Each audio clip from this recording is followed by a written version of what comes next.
Ashley, how you doing? Hi, I'm very well, thank you. I hope you are too. I got to tell you, I really enjoyed your film. And so for my first question, is Lee's motivation like an allegory for like how he felt after COVID, this bunker mentality where you just can't let go of hiding? I think Lazarus can be interpreted in different ways by different people. And I would even go so far as to say that I discovered while we were filming that the movie meant different things to different characters who were in the same movie.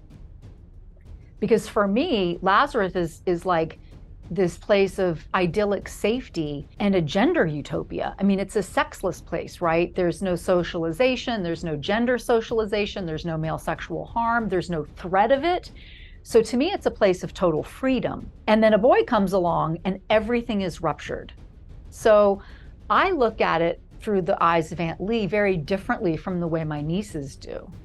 Let's follow up on this because, Lee is such a fierce protector of her nieces. And she's built the sanctuary in almost like a cult-like reverence.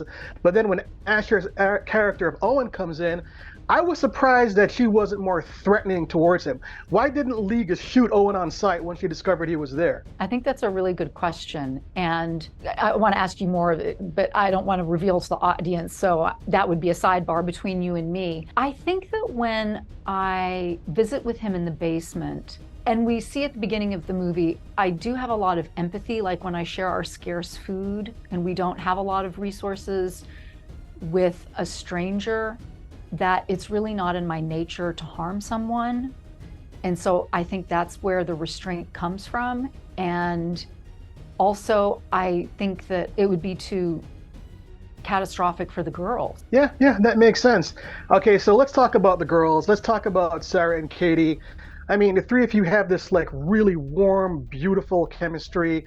I mean, you're more than a mother and an aunt. You're almost like a friend. Talk about working with those two specifically. Were you involved in casting them? I was really excited that Katie Douglas and Sarah Pigeon were going to be in Lazarus. Sarah and I happen to have the same representation. And so our common person was like, she's pretty special. And when we met, I lived in a tiny home on set because our set was a nature preserve in Oregon with a beautiful green river and compost toilet, all the things.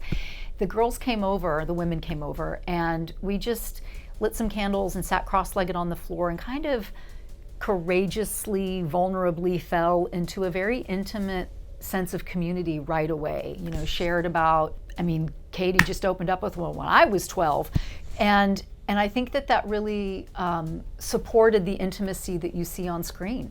Okay, so I want to talk to you about like Alec Tabaldi's production, with the cinematography, right? Because the lighting, especially the candlelight when you guys are in the house, is so emotive and so well done.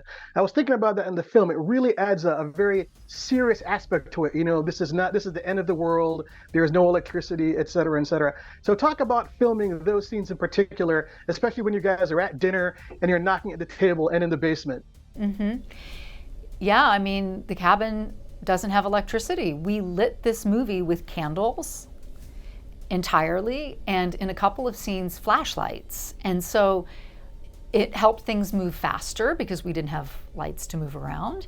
And I wear no makeup in the movie, so I got to sleep later. These things worked very, very well for me. And I'm glad you found it emotive. I think it's really beautiful. It's very fresh. All right, thank you so much, Ashley. Have a nice day. Thank you. Really nice to see you.